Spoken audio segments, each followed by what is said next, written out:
فاذكروني أذكركم واشكروا لي ولا تكفرون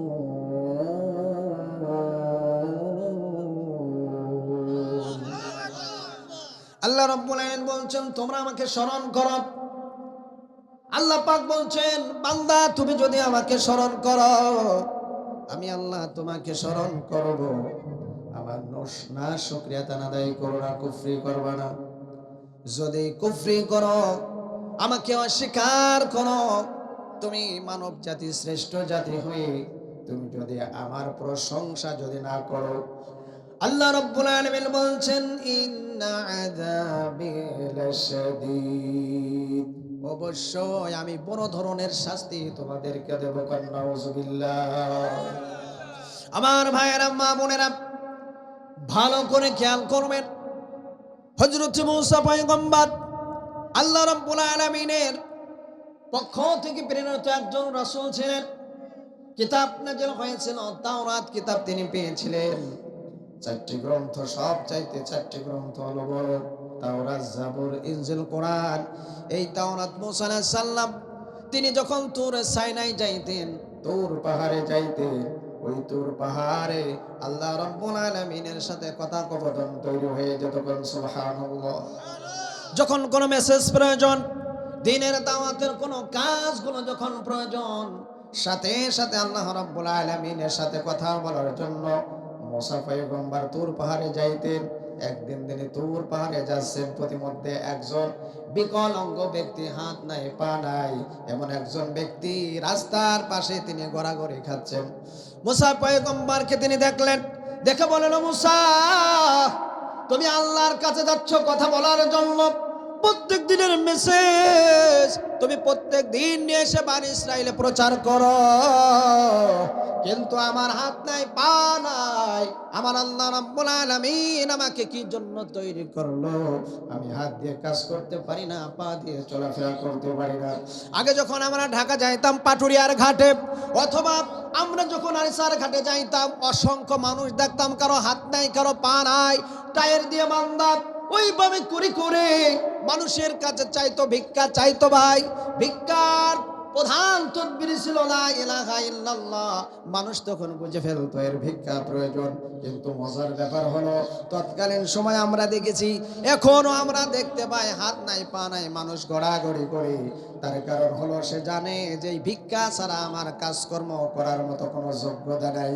পয়গম্বর মূসা আলাইহিস সালামের কাছে ওই যুবক বলল, মূসা তুমি আল্লাহর কাছে যখন যাবা, আল্লাহর কাছে বলবা ও আল্লাহ আমার কওমের মধ্যে, আমার বনি ইসরাইলের মধ্যে একজন যুবক আছে যাকে তুমি হাত দাও নাই, পা দাও নাই। ওই যুবক তোমাকে বলেছে আল্লাহ আমাকে কি কারণে সৃষ্টি করলো, কি কারণে আমাকে তৈরি করেছে। এই ব্যাপারে আল্লাহ পাক যেন জবাব দেয়। মূসা পয়গম্বর এবার তিনি আল্লাহর সাথে কথোপকথন করলেন। কথোপকথন যখন হয়ে গেল, আল্লাহর কাছে বলেন আল্লাহ আমার কওমের মধ্যে একজন ব্যক্তি আছে, সেই যুবকটা হলো হাত নাই পা নাই, তিনি খুব কষ্ট করে চলাফেরা করেন, মাটির সাথে গড়িয়ে গড়িয়ে চলাফেরা করেন। ওগো আল্লাহ, ওই যুবক বলেছে কি কারণে আল্লাহ তাকে তৈরি করলো, এ ব্যাপারে আপনার কাছে জিজ্ঞাসিত করার কথা বলা হয়েছে। আমার আল্লাহ এবার জবাব দেয়, ও মূসা তুমি ওই যুবককে তুমি বলবা আমি আল্লাহ তাকে জাহান্নামের ছিদ্র বন্ধ করার জন্য সৃষ্টি করেছি। এবার আমার ভাইরা ভালো করে খেয়াল করবেন, মূসা পয়গম্বর বেজার হয়ে গেলেন। তিনি চিন্তা করলেন হাত নাই পা নাই, চলতে পারে না, হাত দিয়ে কোনো কাজ করতে পারে না, আবার জাহান্নামে ছিদ্র বন্ধ করা হবে, নিশ্চয়ই একে আরো জাহান্নামে আযাব দেওয়া হবে, জান্নাতের কথা তো আল্লাহ বললেন না। এবার যখন মূসা পয়গম্বর মনটা খারাপ করে চলে আসতেছেন, প্রতিমধ্যে ওই জায়গায় ওই যুবক তিনি গড়াগড়ি খাচ্ছেন, মুসা পয়গম্বরকে জিজ্ঞাসা করলেন, মুসা তুমি কি আমার ব্যাপারে আল্লাহর কাছে কিছু বলেছো কিনা? বলে হ্যাঁ বলেছি। আল্লাহ পাক কি বলেছেন? পয়গম্বর মুসা জবাব দেয়, আল্লাহ পাক বলছেন তোমাকে জাহান্নামের ছিদ্র বন্ধ করার জন্য তৈরি করেছে, সৃষ্টি করেছে। ওই যুবক যখন এই কথা শুনেছেন, সাথে সাথে বলছেন আলহামদুলিল্লাহ, আলহামদুলিল্লাহ। তিনি আল্লাহর প্রশংসা করেছেন। জোরে বলি সুবহানাল্লাহ। আমার ভাইয়েরা, সমাজে মা বোনেরা আছে, অনেকে লোভী আছে। স্বামীকে বলা হয় তুমি কর্ম করো বা না করো, কিভাবে আমার পোশাক দেবা, গয়না দেবা আমি জানি না, বৈধ হতে পারো আর অবৈধ হতে পারো, আমার সব সম্পদ প্রয়োজন। দেখেন না সমাজে যারা নেতৃত্ব দেয়, সমাজে যারা নেতৃত্ব দেয়, আমরা দেখেছি, আপনারাও দেখেছেন, এই রাস্তার যদি কাজ আসে সেই কাজটা ঠিক মতো হয় না, সেই টাকা দিয়ে রাস্তার টাকা মেরে মেরে নিজেরা দোতলা তিনতলা বাড়ি করে, ঠিক না বেঠি? মসজিদে কাজ আসে, আপনারা জানেন না, মসজিদের একটা ছবি নিয়ে গিয়ে আপনারই অনঅফিসে টানায়া দেয় এবং বলে এই রাস্তার কাজ, এই মসজিদের কাজ হবে, টাকা উঠাই 2-4 লক্ষ টাকা উঠাই, মসজিদ কমিটিও কিন্তু জানে না। এইরকম হারামজাদা সমাজে আছে না নাই? জোরে বলেন আছে না নাই? আমার ভাইয়েরা খেয়াল করুন, ওই যুবক তিনি বলতেছেন আলহামদুলিল্লাহ, যাক আল্লাহ আমাকে খামাখা সৃষ্টি করে না, আমি তো ভেবে নিয়েছিলাম আমার আল্লাহ আমাকে খামাখা তৈরি করেছেন, আমার দিয়ে কোনো কাজই হবে না, অথচ আল্লাহ ভালোবেসেই বলছেন জাহান্নামের একটা ছিদ্র বন্ধ করা হবে। যাই হোক, আমার আল্লাহ তো আমাকে দিয়ে একটা কাজ করাবেন, এই জন্য যুবক আলহামদুলিল্লাহ বলল। সাথে সাথে মুসা পয়গম্বর আকাশের দিকে তাকিয়ে অঝোর নয়নে কান্নাকাটি করে আর আল্লাহর কাছে বলে, আল্লাহ এই দুনিয়ার জিন্দেগিতে বনি ইসরাইলে কত যুবক হাত আছে, পা আছে, সব আছে, তোমার নাফরমানি করে, ঠিক না বেঠিক? কত নাফরমানি করে, তোমার প্রশংসা করে না, সালাত আদায় করে না, তোমার নাফরমানিতে ব্যস্ত থাকে। কিন্তু এই যুবক যখন জানতে পারলো তাকে জাহান্নামের ছিদ্র বন্ধ করার জন্য সৃষ্টি করা হয়েছে, ওই যুবক তোমার প্রশংসা করেছে। মুসা পয়গম্বরের চোখ থেকে পানি টপ টপ টপ টপ করে তার দাড়ি মোবারক ভিজে, কাপড়গুলো ভিজে যায়। এইবার মুসা পয়গম্বর নিচের দিকে তাকিয়ে দেখে ওই যে বিকলাঙ্গ যুবক, যেই যুবকের হাত নাই পা নাই, মুসা আলাইহিস সালামের চতুর্পাশে তিনি সুন্দরভাবে ছোট্ট ছোট্ট খিন্ন খিন্ন পা ফেলে মৃদুভাবে নাচানাচি করতেছেন। জোরে বলেন সুবহানাল্লাহ। মুসা পয়গম্বর বলে, কি ব্যাপার, একটু আগে দেখলাম হাত নাই পা নাই, কিন্তু দেখা যায় হাতে উল্টা ভাবে তালি দেয় আর পা দিয়ে সুন্দর করে নাড়াচাড়া করে, সুন্দর করে নাচানাচি করে। ও আল্লাহ, মুহূর্তের মধ্যে তুমি তোমার গোলামকে সুস্থ করে দেছ, ঘটনা নাকি? আমার আল্লাহ আবার জবাব দেয়, ও মুসা, কেন আমি তাকে সুস্থ করে দিলাম? বান্দা আমার রহমত থেকে নিরাশ হয় নাই, বান্দাকে আমি হাত দিই নাই, পা দেই নাই, তারপরেও আমার প্রশংসা করেছে, আমার রহমতে জোশ মেরে গেছে। আমি আল্লাহ কুন ফায়াকুন বলার সাথে সাথে আমার আল্লাহ পাক বলছেন আমি আমার বান্দাকে পূর্ণাঙ্গভাবে সুস্থ করে দিয়েছি। লিল্লাহি তাকবীর, লিল্লাহি তাকবীর। আল্লাহ তুমি দয়ার সাগর, রহমানুর রহিম, তোমার দয়ায় পূর্ণ আমার সারা নিশিদিন, তোমার দয়ায় পূর্ণ আমার সারা নিশিদিন।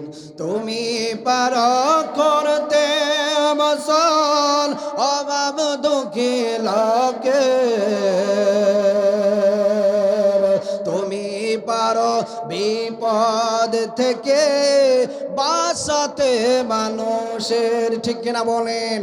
তোমার কাছে চাই গো আমরা, তোমার কাছে চাই গো মোরা, দয়ায় ফুরান, তোমার দয়াই পূর্ণ হলো এই সারা জাহান। জোরে বলা যাবে কি মারহাবা?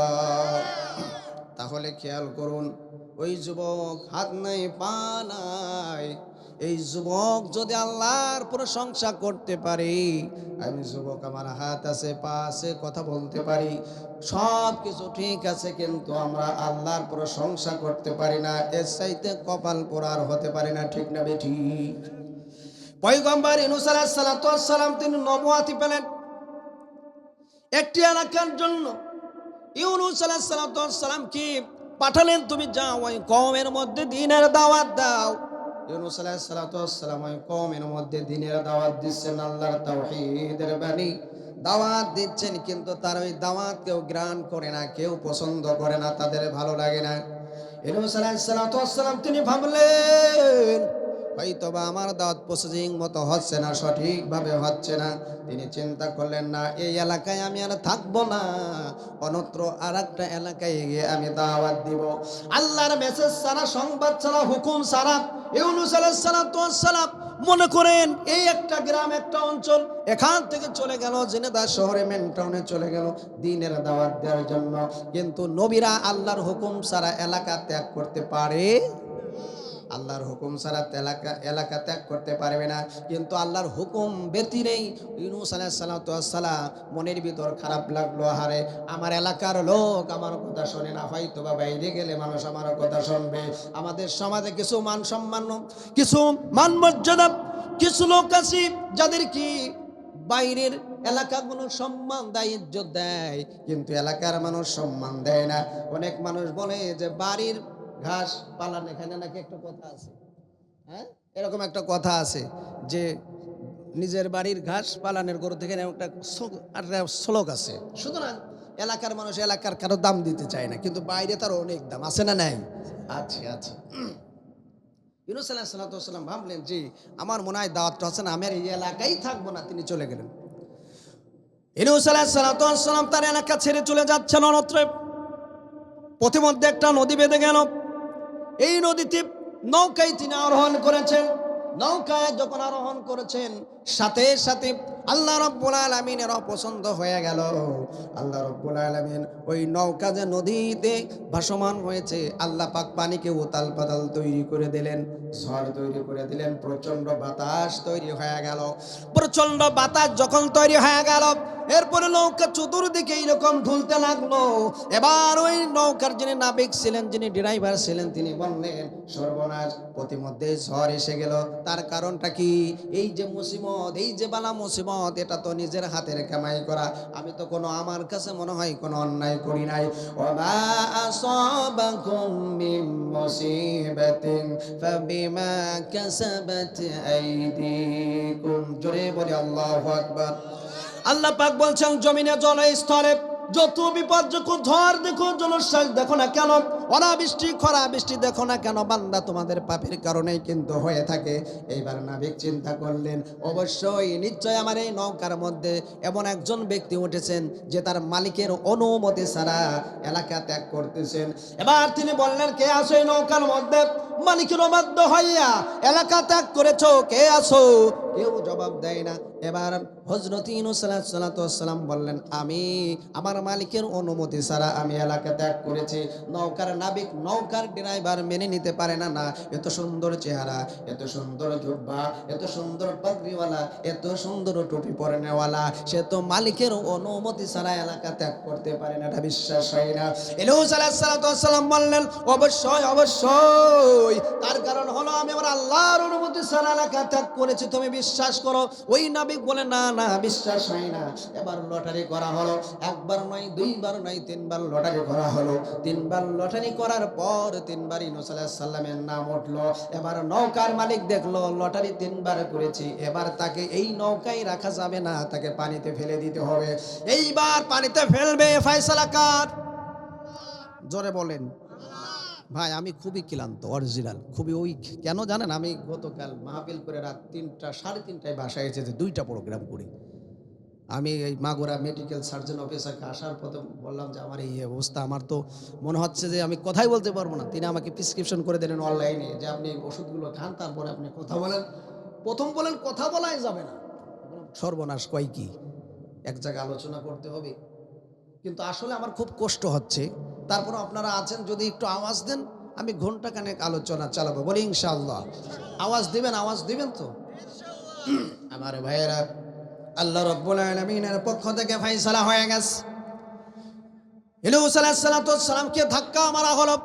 আল্লাহ রাব্বুল আলামিন সমুদ্রের বড় একটা মাছ অর্ডার করলো। মাছ, আমার ইউনূসকে তোমার পেটের মধ্যে খাবারের জন্য দিলাম না, আমার ইউনূসকে তুমি হজম করবা না, আমার ইউনূসকে তুমি হেফাজত করবা। জোরে কোন সুবহানাল্লাহ। আরো জোরে বলা যাবে কি সুবহানাল্লাহ। আল্লাহ পাক মেসেজ দিলেন মাছের প্রতি। কার প্রতি? কথা বলেন কার প্রতি? মাছ আল্লাহর কথা শোনে কি শোনে না? আগুন আল্লাহর কথা শোনে কি শোনে না? পানি আল্লাহর কথা শোনে কি শোনে না?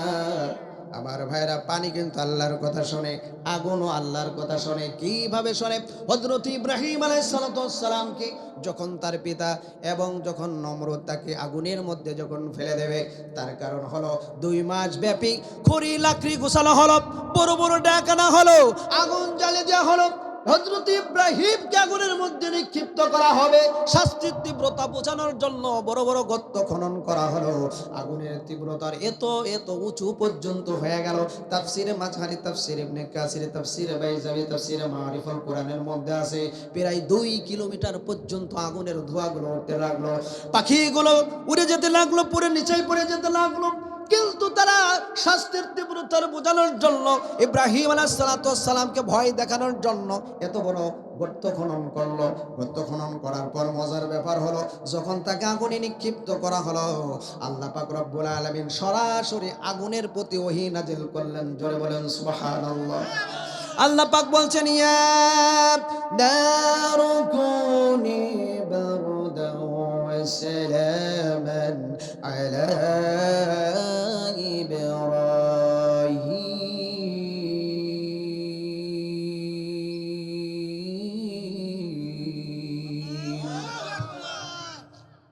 আমার কাছে মনে আছে 1 লক্ষ লোক বসে আছে। আমি এই অল্প মানুষে ওয়াজ করি না, কিন্তু আপনারা 1 লক্ষ লোকের মতো আওয়াজ দিতে হবে, ঠিক কিনা বলেন? আমার ভাইরা, ইয়া নারু কুনি, হে আগুন, সরাসরি আল্লাহ পাক হিট করেছেন আগুনের প্রতি। ইয়া নারু কুনি বারদান ওয়া সালাম। আল্লাহ পাক আগুনকে বলে, আগুন তুমি যতটার তীব্রতর ক্ষমতার ধর হও না কেন, আমি আল্লাহ তোমাকে শক্তি দিলাম। সুতরাং তুমি একটা কথা শুনে রেখে দাও, আমার ইব্রাহিমকে তুমি আগুন জ্বালাবা না, সালামান তুমি এমন ভাবে রাখবা, আমার ইব্রাহিম যেন আগুনের মধ্যে এমন ভাবে আরামদায়ক ভাবে থাকে, যেন আমার ইব্রাহিম কোন রকম চুন পরিমাণ, বিন্দু পরিমাণ আগুনের তাপ যেন তার গায়ে না লাগে। আল্লাহ রাব্বুল আলামিন বলছেন, আরামদায়ক ঠান্ডা হয়ে যাবা, না বেশি ঠান্ডা হবা, না বেশি গরম হবা, আরামদায়ক হতে হবে। যেরকম সুবহানাল্লাহ। আল্লাহ পাক বলছেন আরামদায়ক হতে হবে, যাতে কষ্ট না হয়। 40 দিন পর্যন্ত থাকলেন। এইবার নমরুদ ভাবলো, মনে হয় হযরতে ইব্রাহিম আলাইহিস সালাম পুরে মনে হয় সরকার হয়ে গেছে, কিন্তু দেখে না না না, সিংহাসনে বসে তিনি জান্নাতি ফল আরোহণ করতেছেন। যেরকম সুবহানাল্লাহ। আমার ভাইয়েরা, এইবার লক্ষ্য রাখুন, যখন ফিরাউনকে চুবাবে আল্লাহ, নদীর মধ্যে যখন, সাগরের মধ্যে যখন চুবাবে, আল্লাহ রাব্বুল আলামিন বললেন, ওয়া ইয ফারাকনা বিকুমুল বাহরা ফাআনজাইনাকুম ওয়া আগরাকনা আলা ফিরআউনা ওয়া আনতুম তানজুরুন। আল্লাহ রাব্বুল আলামিন বলেন, আমি পানিকে বললাম, ও পানি আমার মুসার জন্য তুমি কি হয়ে যাও? প্রাচীর হয়ে যাও। 2 দিকে তুমি প্রাচীর হয়ে যাও, গ্রান্ড রোড রাস্তা হয়ে যাও। আমার মুমিন বান্দারা, মুসার লোকেরা নদী পার হয়ে যাবে। আর যখন তারা পার হয়ে যাবে, ফিরাউন পিছন থেকে এসে দেখবে এত সুন্দর রাস্তা, এই রাস্তা দিয়ে আমিও পার হতে পারবো। যখন ফিরাউন তার দলবল নিয়ে যখন পার হওয়ার জন্য রেডি হয়ে গেছে, যখন সমুদ্রের মিডিল পয়েন্টে যখন ফিরাউন তার লোকজন নিয়ে যখন গেছে, আল্লাহ পাক পানিকে এবার আদেশ করলো, ও পানি, তোমাকে আদেশ করেছিলাম মুসার ব্যাপারে 2 দিকে ভাগ হয়ে তুমি প্রাচীর হয়ে দাঁড়িয়ে যাও, আর এখন আমি তোমাকে আদেশ করলাম ফিরাউনকে চুবানোর জন্য তুমি পানি আগের মতো হয়ে যাও। লিল্লাহি তাকবীর, লিল্লাহি তাকবীর। আমার ভাইয়েরা, হযরত ইউনূস আলাইহিস সালাম কি মাছ অর্ডার করা হলো। আমার আল্লাহ অর্ডার করলো মাছ, আমার ইউনূসকে হেফাজত করতে হবে, ভক্ষণ করা যাবে না। যেরকম সুবহানাল্লাহ। আল্লাহ পাক মাছকে যখন অর্ডার করেছেন, মাছের পেটের মধ্যে যত নাপাক জিনিসগুলো ছিল, নারী ভুঁড়ি ছিল, সব উগড়ায় দিয়েছে। তার কারণ হলো তার ওই পেটের মধ্যে একজন পয়গম্বর আল্লাহর নবী আসবেন। অপবিত্র থাকলে তো হবেই না, সাথে সাথে মাছ তিনি বমি করে দিয়েছেন। তার পেটের মধ্যে যত অপবিত্র জিনিস ছিল, হযরতে পয়গম্বর ইউনূস আলাইহিস সালাতু ওয়াস সালামকে হেফাজত করার জন্য মাছ চলে এসেছে। যখন ধাক্কা মেরে ফেলে দিয়েছে, সাথে সাথে মাছটা ইউনূস আলাইহিস সালাতু ওয়াস সালামকে মাছ তার পেটের মধ্যে নবী পয়গম্বরকে হেফাজত করেছেন। জোরে কোন সুবহানাল্লাহ।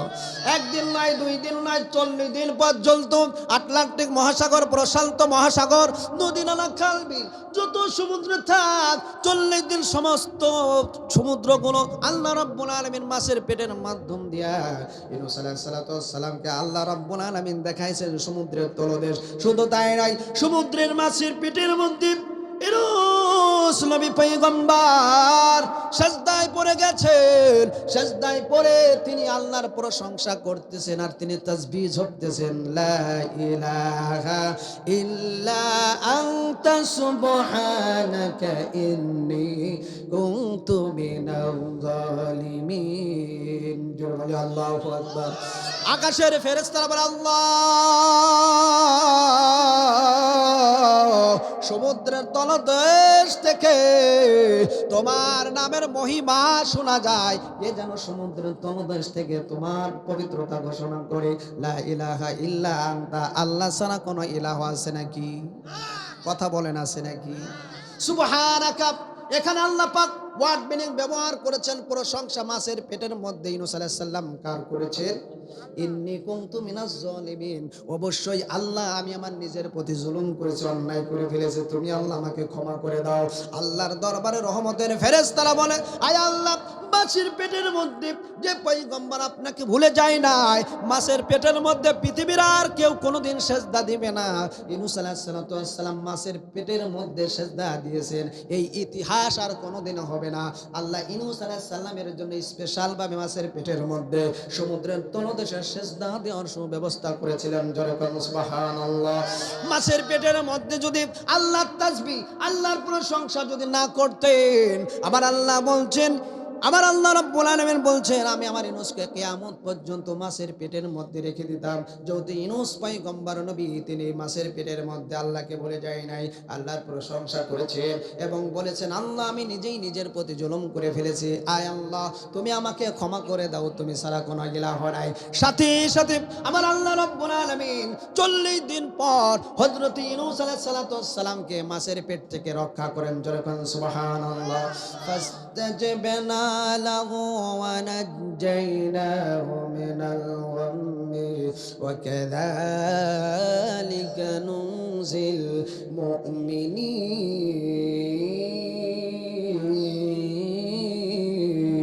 المؤمنين। জোরে বলে আল্লাহু আকবার। আমার ভাইরা, আল্লাহ রাব্বুল আলামিন বললেন, পয়গম্বর মূসা মাছের পেটের মধ্যে থেকে ডাক দিয়েছে, আমি আল্লাহ শুনতে পেয়েছি। জোরে বলেন সুবহানাল্লাহ। আরো জোরে বলা যাবে কি সুবহানাল্লাহ? আমার ভাইরা, পয়গম্বর ইউনূস আলাইহিস সালাম মাছের পেটের মধ্যে আল্লাহর প্রশংসা করেছেন। 40 দিনের তিনি না খাওয়া। এই 40 দিন আল্লাহ পাক কুদরতি ভাবে ইউনূস আলাইহিস সালামকে মাছের পেটের মধ্যে বাঁচিয়ে রাখলেন। এবার যখন মাছকে অর্ডার করলো আল্লাহ 40 দিন পর, ও মাছ, আমার ইউনূস পয়গম্বর ভুল বুঝতে পেরেছে, তুমি একটা কাজ করো। কাজটা হলো আমার ইউনূস পয়গম্বরকে তুমি উগরায় দাও। একটা নদীর কিনারায় আসলেন, সাগরের কিনারায় আসার পরে মাছ উগরায় দিলেন। ইউনূস আলাইহিস সালাম যখন সমুদ্রের কিনারায় যখন তিনি পড়েছেন, ক্লান্ত শরীর, পেটে কোনো খাবার নাই, মাছের পেটের মধ্যে থেকে যখন তিনি জমিনের মধ্যে পড়ে গেছেন, আল্লাহ রাব্বুল আলামিন বলছেন, ও জিবরাইল যাও যাও যাও, আমার পয়গম্বর ইউনূসের এখন শক্তি প্রয়োজন, এনার্জি প্রয়োজন। তার কারণ 40 দিন পর্যন্ত সে না খাওয়া রয়েছিল, সুতরাং তার খাবারের বন্দোবস্ত করতে হবে।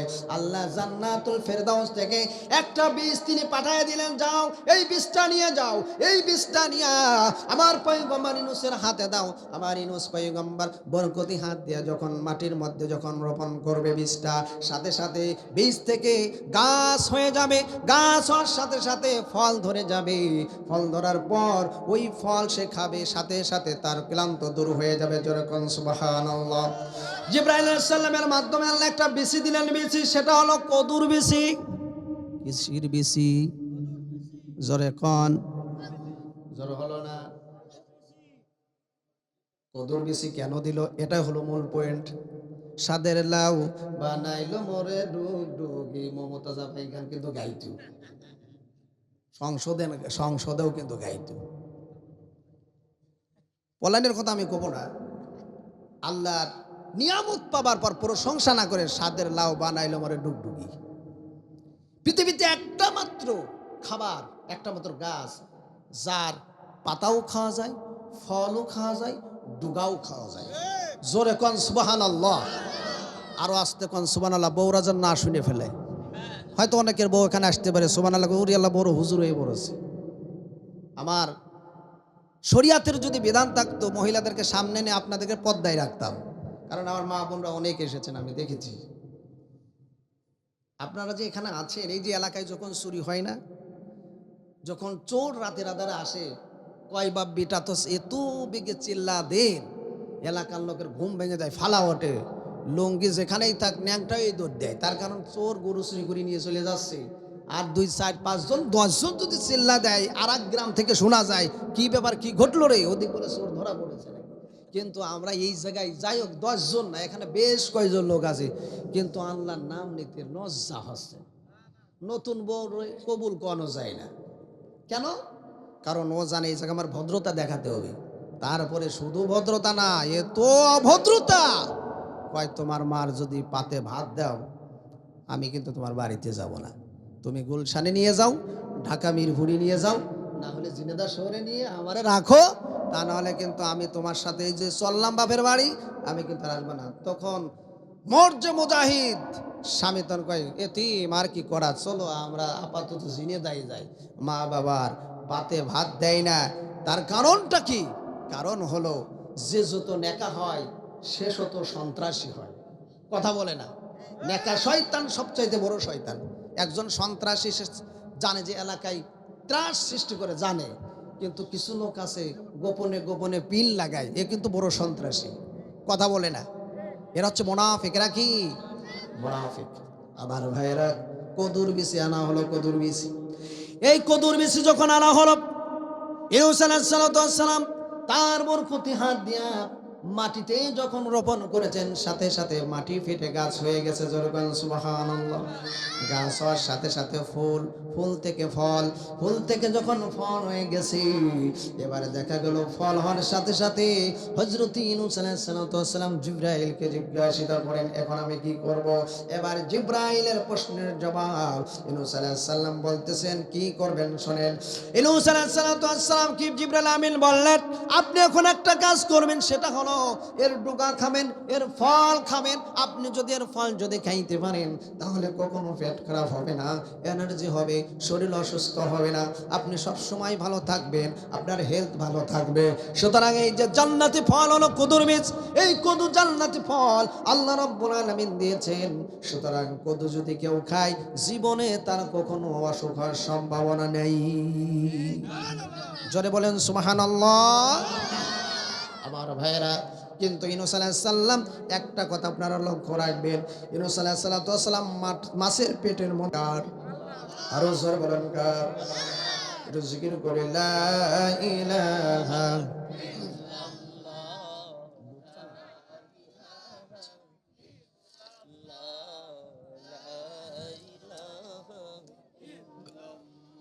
লা ইলাহা।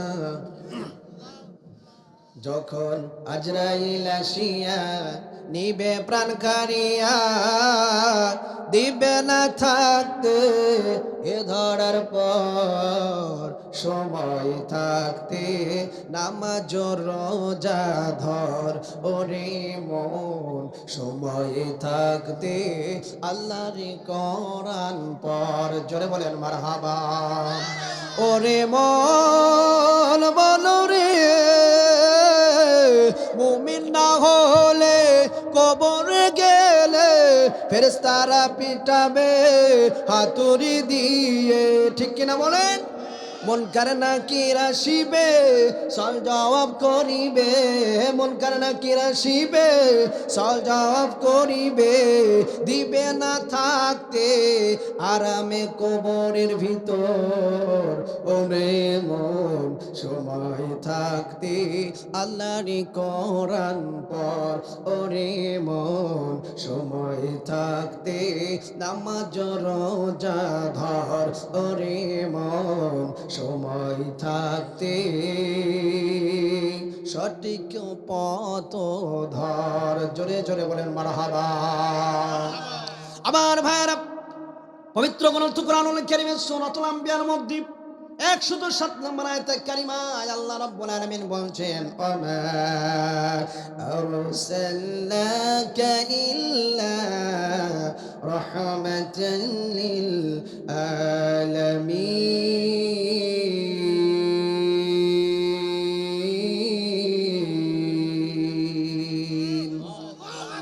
আমি নবীজির পাগল, আমি মদিনার পাগল। আমার সাথে গান না গাইলে ওয়াজ ছেড়ে দেব, কবেন? সঠিক? রেডি তো সবাই?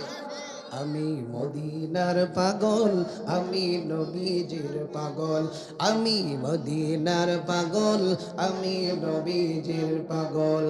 মদিনার ওই ধুলি বালি মোর, মদিনার ওই ধুলি বালি মোর নয়নের কাজল, আমি মদিনার পাগল।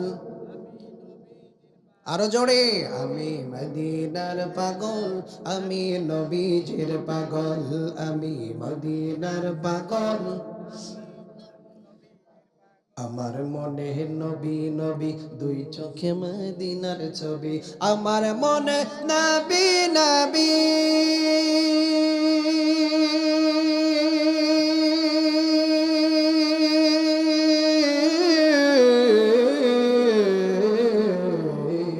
আল্লাহু আকবার।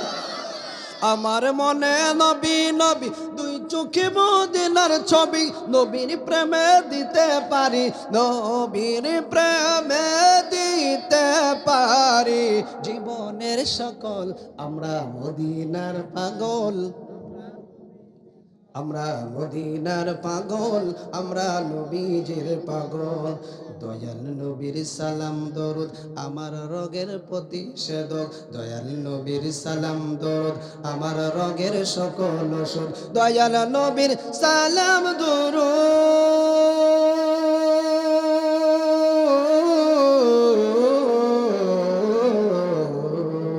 দয়াল নবীর সালাম দরুদ আমার রোগের সকল ওষুধ। ভক্তি মনে পড়ি যখন, ভক্তি মনে পড়ি যখন হই সুস্থ সবল। আমরা মদিনার পাগল, আরো জোরে, আমরা মদিনার পাগল, আমরা নবীজির পাগল, আমরা মদিনার পাগল, আমরা নবীজির পাগল। জোরে জোরে বলি মারহাবা। হযরত শিবলি রহমাতুল্লাহি আলাইহি তিনি হজ গমন করেছেন। হজ গমন করে আল্লাহর ঘর তওয়াফ করতেছেন। আল্লাহর ঘর তওয়াফ করার সময় তিনি বলতেছেন আল্লাহু আকবার, আল্লাহু আকবার, লা ইলাহা ইল্লাল্লাহ ওয়াহদাহু লা শারীকা লা। আল্লাহর প্রশংসা করতেছেন না, বলতেছেন আল্লাহ তুমি ছাড়া কোনো ইলাহু নাই, লা শারীকা লা, তোমার কোনো শরীক নাই। এইভাবে করে করে আল্লাহর ঘর তওয়াফ করতেছেন। আর একজন যুবক তিনি এবার নবীর প্রতি দুরূদ পাঠ করতেছেন। শিবলি রহমাতুল্লাহি আলাইহি বললেন, এই যুবক ঘটনাটা কি? এই জায়গায় কিন্তু এটা বলা যাবে না, এই জায়গায় বলতে হবে লা শারীকা লা, এটা বলতে হবে। এইভাবে আল্লাহর প্রশংসা, আল্লাহ রাসূলের প্রতি দুরূদ পাঠ করা যাবে না, এটা কখনো করা যাবে না। এই জায়গায় দুরূদ বললে কিন্তু হবে না। এইবার যুবক বলে, মুহাদ্দিস সাহেব, মুফতি সাহেব, মাওলানা সাহেব, আপনাকে দেখে বড় বুজুর্গ মনে হয়, কিন্তু আমি কেন দুরূদ পড়ি আপনার তো জানা নাই। তার কারণ হলো বিগত কয়েক বছর আগে আমি আমার বাবার সাথে হজে গমন করেছিলাম। প্রতিমধ্যে পায়ে হেঁটে আমি আমার বাবার সাথে হজে গমন করলাম। বাগদাদ নগরীতে যখন পৌঁছে গেলাম, আমার বাবার প্রচন্ড জ্বর এসে গেল। প্রচন্ড জ্বরের মাধ্যমে আমার পিতা যান, প্রচন্ড জ্বরের মাধ্যমে তিনি ইন্তেকাল করলো। ইন্তেকাল করার পরে দেখতে পেলাম আমার বাবার চেহারাটা পরিবর্তন হয়ে শুকরের মতো হয়ে গেছে। আমি কেঁদে যার যার হয়ে গেলাম। যখন দেখতে পেলাম চেহারা রূপান্তরিত হয়ে গেছে, শুকরের মতো হয়ে গেছে, আমি হতাশ হয়ে গেলাম, পেরেশানিত হয়ে গেলাম। আহারে, আল্লাহর ঘর তওয়াফ করার জন্য আমার আব্বা এবং আমি কাবা ঘর তওয়াফ করার জন্য যাচ্ছি, কিন্তু প্রতিমধ্যে মওত হয়ে গেল। তার কারণ হলো শেষ ভালো যারা সব ভালো তার, আমরা তো ভালো কাজেই যাচ্ছি, কেন আমার আব্বা জানের চেহারাটা এরকম হয়ে গেল? এইবার ওই যুবক কেঁদে যার যার হয়ে যাচ্ছেন। বাগদাদ নগরীর কেউ তাকে চেনে না, সেও কোনো কিছু জানে না কোন জায়গায় কাকে গেলে পাওয়া যাবে। একা একা কান্নাকাটি করতেছেন। পকেটের মধ্যে থেকে একটা রুমাল বের করলেন, ওই রুমালটা বের করে নিয়ে এবার তার পিতার চেহারাটা ঢেকে দিলেন। তার কারণ উনি জানতেন, ওই যুবক বুঝতে পারলেন আমার পিতার চেহারা পরিবর্তন হয়ে গেছে। এইটা যদি কোনো জনসাধারণ মানুষ যদি দেখে ফেলে তাহলে আমাকে পিটাই মেরে ফেলবে, আর বলবে তোমার পিতা মৃত্যুর আগে চেহারা পরিবর্তন হয়ে গেছে, নিশ্চয়ই কোনো পাপ কাজ করেছে, এই জন্য হয়েছে। সুতরাং তিনি একটা রুমাল দিয়ে ঢেকে তিনি একাই কেঁদে কেঁদে যার হয়ে যাচ্ছেন। যুবক কান্নাকাটি করে একটাই কারণ হলো, আমি এখন কোথায় যাব? আমি তো কোনো কিছুই চিনি না, কই যাব, কোথায় যাব?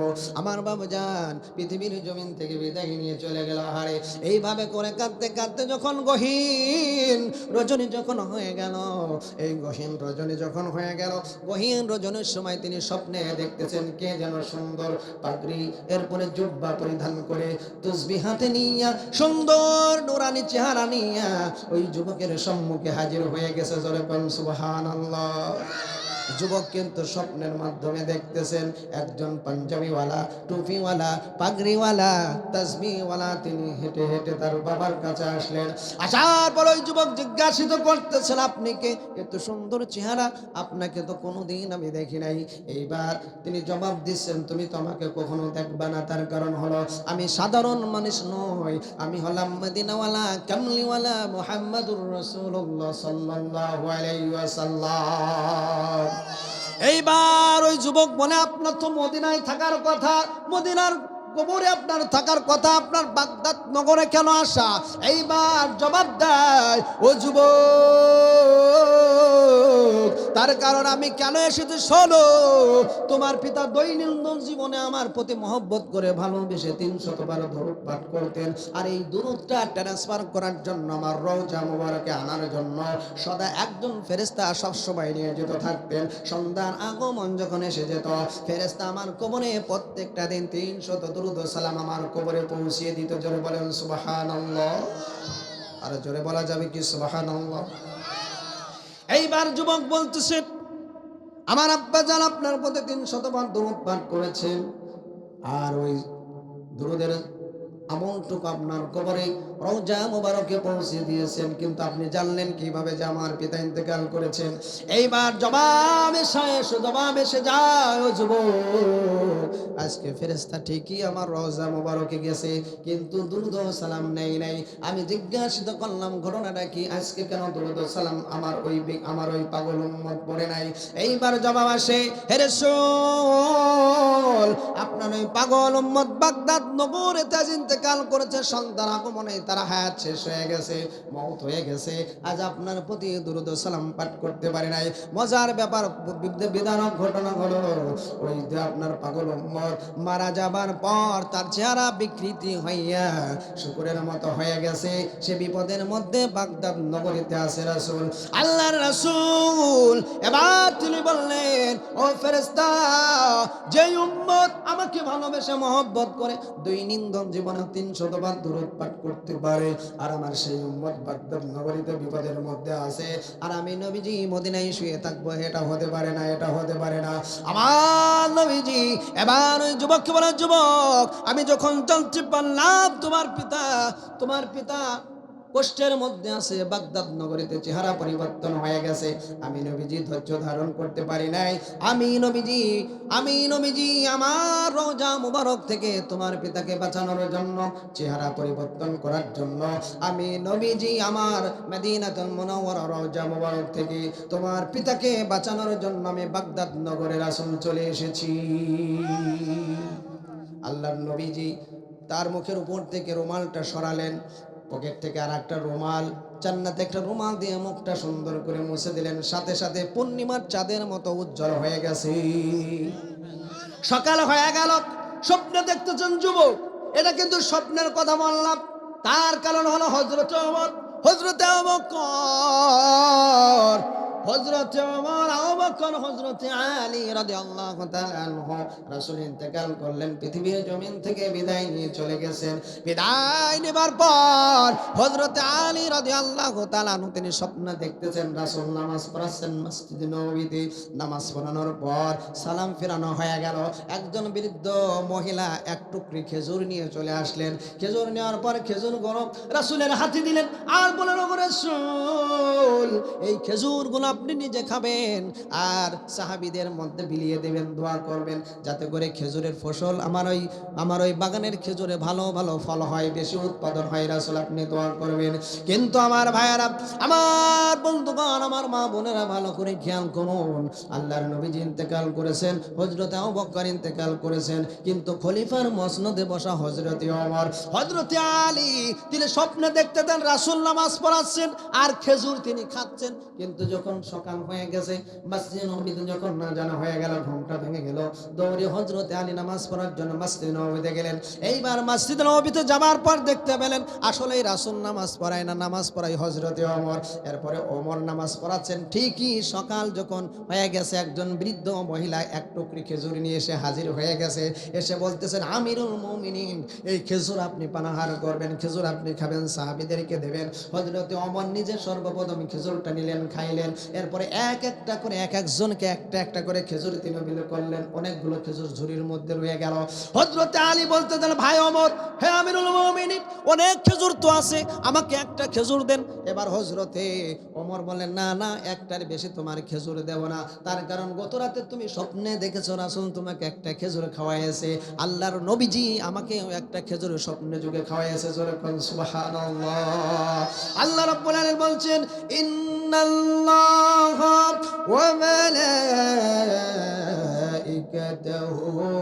ইউসাল্লুনা আলান নবী ইয়া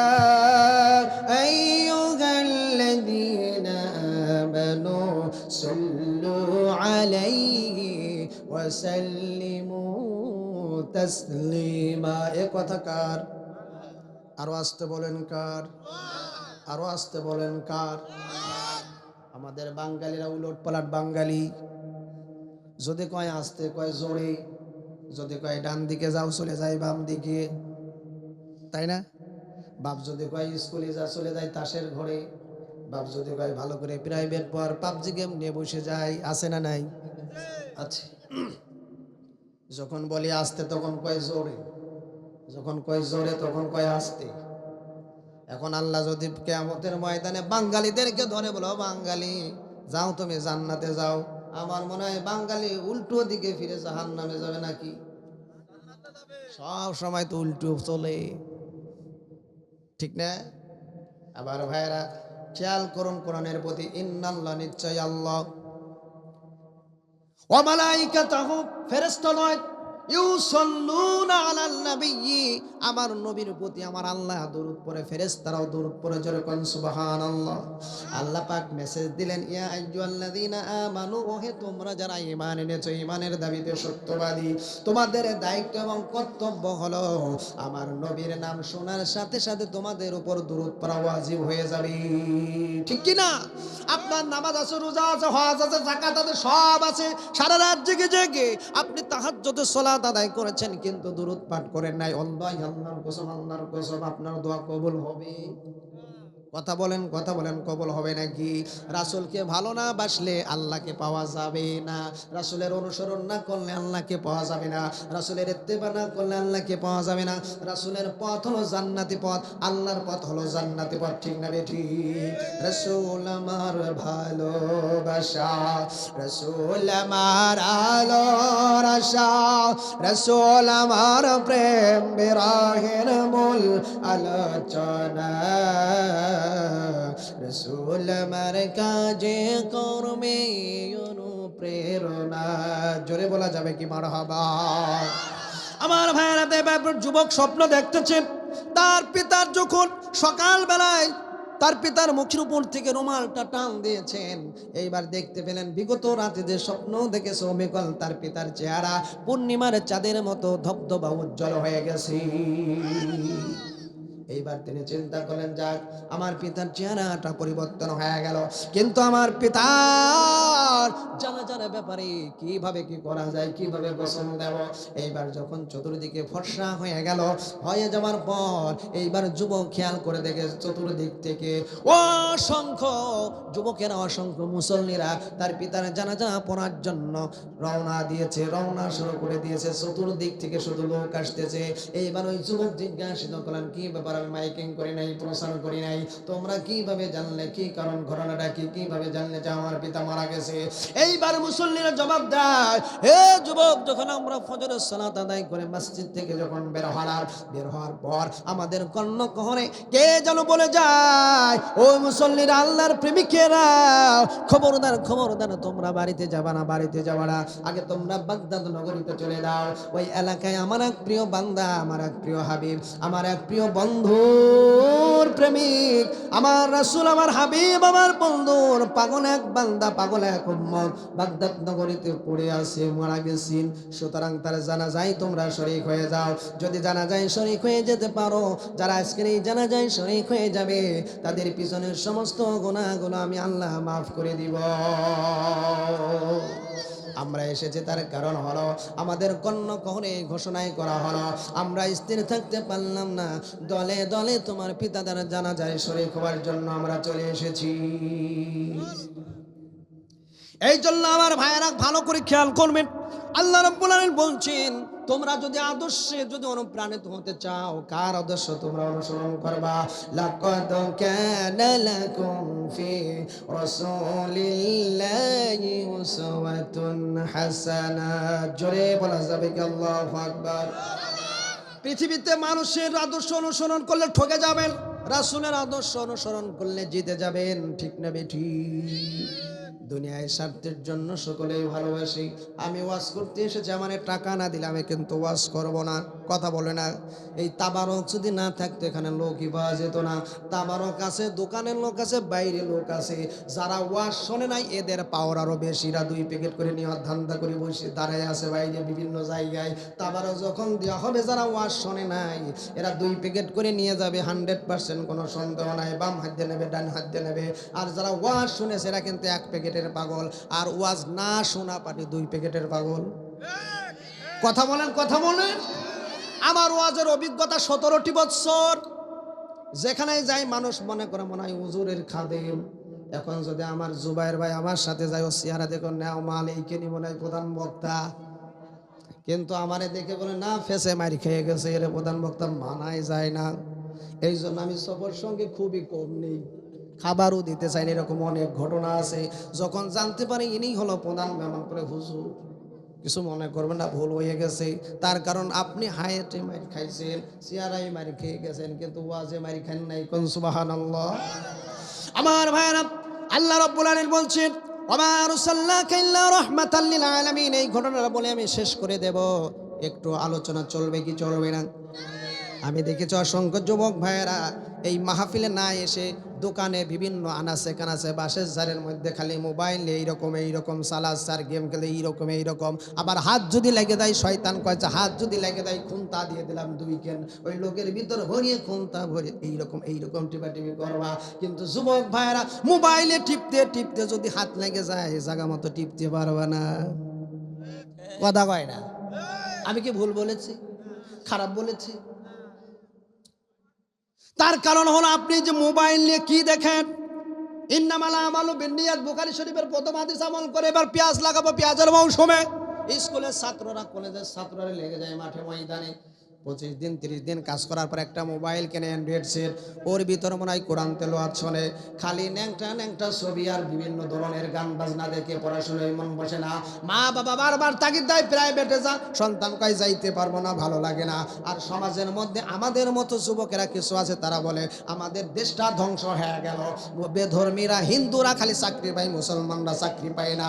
আপনারা আমাকে দেখান কোন হিন্দুর সন্তান রাত জেগে জেগে ফ্রি ফায়ার পাবজি গেম খেলে? তার কারণ হলো আপনি ডাক্তার দেখাতে যাবেন, হিন্দু ডাক্তার বেশি, কলেজের প্রফেসর বেশি, প্রফেসর হিন্দু ডাক্তার। কেন? 90% মুসলমানের দেশে মুসলমান ডাক্তার খুঁজে পাওয়া যায় না, মুসলমান প্রফেসর পাওয়া যায় না। এর দোষ কিন্তু হিন্দুদের না, এই দোষ হলো মুসলমানের। ঠিক না বেঠি? মোবাইল আসিল কি দোলা লাগিল, পড়ালেখায় অমন বসে না। একটু বলবো বলবো বলবো চাচা বলবো একটু। পেটে ভাত নাই থাক, পরনে যাই থাক, নিয়ত করে ফেলে এবার কাজ করিয়ে 40 দিন পর্যন্ত এক চিল্লা দিয়া মোবাইল কি না, সারা রাত জেগে জেগে যা মনে চাই তাই করব, সকালে নামাজ পড়ব। তার কারণ নিয়ত করেছে মোবাইল ক্যামেরা। ওর প্যান আবার আজকাল মডেল কি জানেন? সিরা প্যান হচ্ছে মডেল। এই হাঁটুর এনে 3 সিরা, এই জায়গা 3 সিরা, এই থুরার এনে 2 সিরা। কিরে ভাই এতে ফাটা প্যান কিনে নিয়ে এসে করছে না, এটা হচ্ছে মডেল। চিন্তা করেন। আরে কুকুর তো ইজ্জত দেখায় না, নেজ দিয়ে ঢেকে রাখে, আর এরা ইজ্জত খুলিয়ে দেওয়ার জন্য চেষ্টা করে। পেটে ভাত নাই থাক, পরনে যাই থাক, মোবাইল সারা পোলার চলে না। মোবাইল আসিল কি দোলা লাগিল, পড়ালেখায় অমন বসে না। রাত 12টার পরে টুনি যখন ফোন করে, চোখের পাতায় ঘুম আসে না।